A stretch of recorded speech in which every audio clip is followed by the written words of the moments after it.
Long before Moses was born, the children of Israel lived in Egypt. Generations earlier, Joseph had risen to power and brought his family into the land during famine. But now, centuries later, a new Pharaoh reigned, one who did not remember Joseph. He feared the growing strength of the Israelites, so he enslaved them, forcing them into hard labor. Yet even under oppression, the people multiplied, so Pharaoh gave a ruthless command. Every newborn Hebrew boy must be thrown into the Nile. It was in this dark time that a Levite woman named Jochebed gave birth to a son. Her husband, Amram, already had 2 children, Miriam and Aaron. But now their newborn's life was in danger. For 3 months, Jochebed hid her baby. But when he grew too big to conceal, she turned to God in faith. She wove a basket of papyrus reeds, sealed it with tar and pitch, and laid her precious son inside. With trembling hands, she set the basket among the reeds along the Nile. Nearby, Miriam, her sister, watched carefully.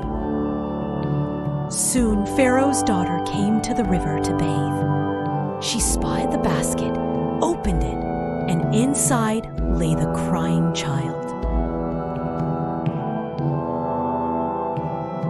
Her heart was touched. "This must be one of the Hebrew children," she said. At that moment, Miriam stepped forward. "Shall I go and find a Hebrew woman to nurse the baby for you?"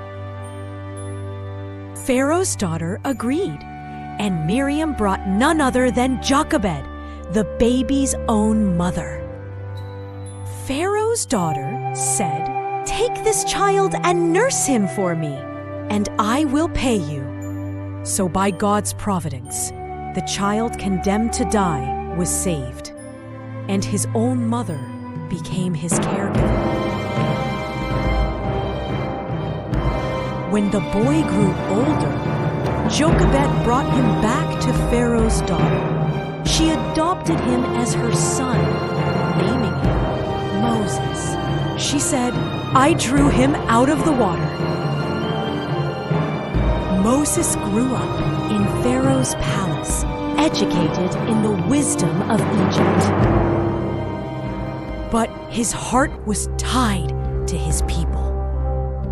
His mother continued to teach him in secret, telling stories of God's faithfulness and the promises made to Abraham, Isaac, and Jacob. From these lessons, Moses learned courage, compassion, and a deep sense of justice. Even as a young boy, he wondered, "How can I help my people? How can one man make a difference against such suffering?" One day, he saw an Egyptian overseer beating a Hebrew slave. In anger, Moses struck the Egyptian dead and hid the body in the sand. The next day, 2 Hebrews fought. When Moses tried to stop them, one said, "Who made you ruler and judge over us? Are you going to kill me as you killed the Egyptian?" Fear gripped Moses. Pharaoh sought to kill him, so Moses fled Egypt. He came to the land of Midian and sat beside a well. There he saw 7 daughters of the priest of Midian, Reuel. They came to draw water for their father's flock. But shepherds drove the women away. Moses rose to their defense, and he watered their flock. When the daughters returned home, they told their father. Reuel asked, "Why have you returned so quickly today?" They answered, "An Egyptian delivered us from the shepherds. He even drew water for us and watered the flock." Reuel said, "Where is he? Why did you leave the man? Invite him to eat with us." So Moses stayed with Reuel, and in time he married one of his daughters, Zipporah. Zipporah bore a son, and Moses named him Gershom, saying, "I have become a foreigner in a foreign land." Meanwhile, in Egypt, the Israelites groaned under slavery. Their cries rose up to God. God heard their groaning. He remembered his covenant with Abraham, Isaac, and Jacob, and his eyes turned with compassion to Israel. One day, as Moses led the flock near Mount Horeb, the angel of the Lord appeared to him in flames of fire from within a bush. Moses saw that though the bush was on fire, it did not burn up. He said, "I will go over and see this strange sight, why the bush does not burn up." When the Lord saw that Moses came closer, God called to him from within the bush, "Moses, Moses." Moses replied, "Here I am." "Do not come any closer," God said. "Take off your sandals, for the place where you are standing is holy ground." Then he said, "I am the God of your father, the God of Abraham, the God of Isaac, and the God of Jacob." At this, Moses hid his face because he was afraid to look at God. Then the Lord said, "I have seen the misery of my people in Egypt. I have heard their cries, and I have come down to deliver them. Now go. I am sending you to Pharaoh to bring my people out of Egypt." Moses trembled at God's call. He wondered, "Who am I that I should go to Pharaoh?" But the Lord answered, "I will be with you." Still, Moses feared, "What if they do not believe me?"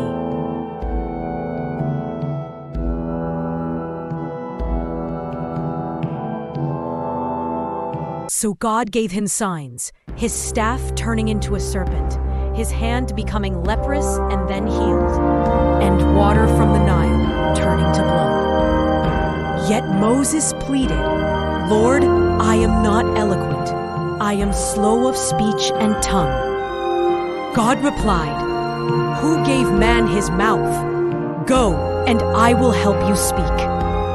But Moses begged again, "Please, send someone else." The Lord's anger burned, yet he said, "Your brother Aaron shall be your spokesman. I will be with both of you." So Moses returned to his father-in-law Jethro and said, "Let me go back to my own people in Egypt to see if any of them are still alive." Jethro said to Moses, "Go in peace." So Moses took his wife Zipporah and their sons, set them on a donkey, and started the journey back to Egypt. And Moses carried in his hand the staff of God. On the way, the Lord spoke to Aaron, "Go into the wilderness to meet your brother Moses." So Aaron went, and on the mountain of God, the two brothers embraced after 40 years apart.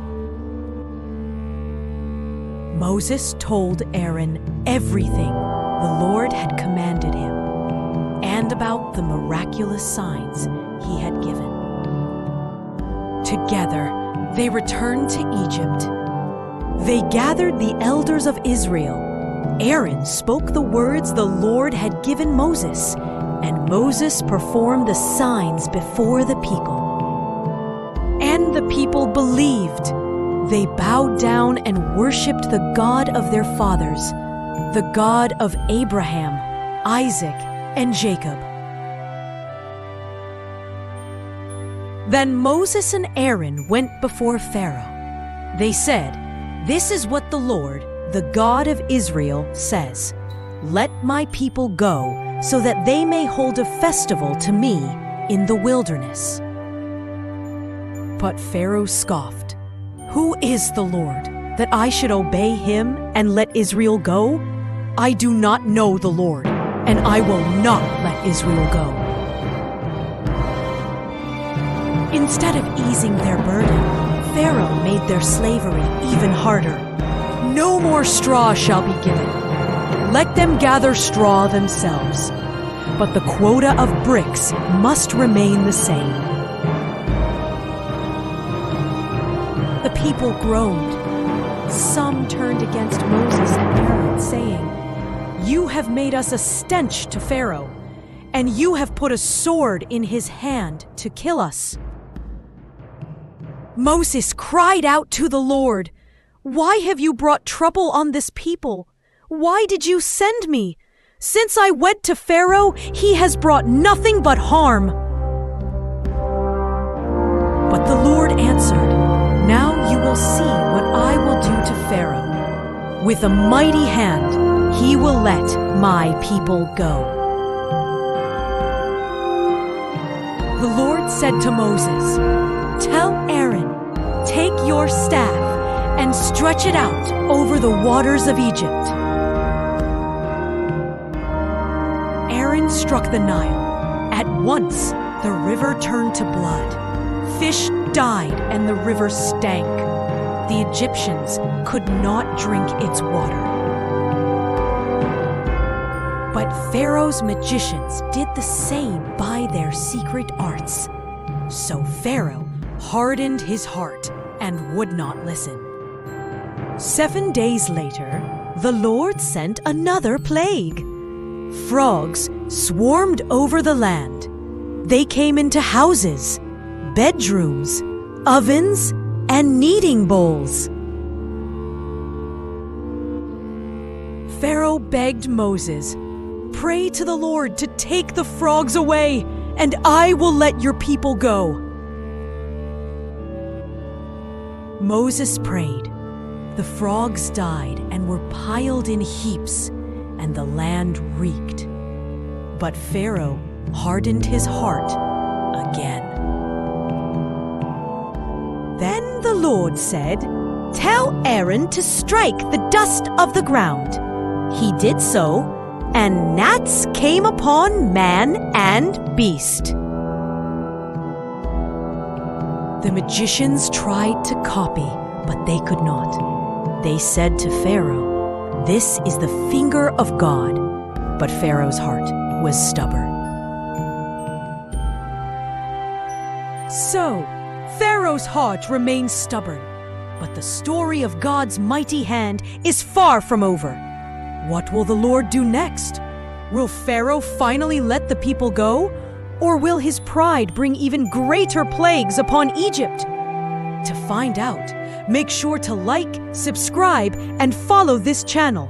The continuation of this epic story will be released this Saturday. Don't miss it.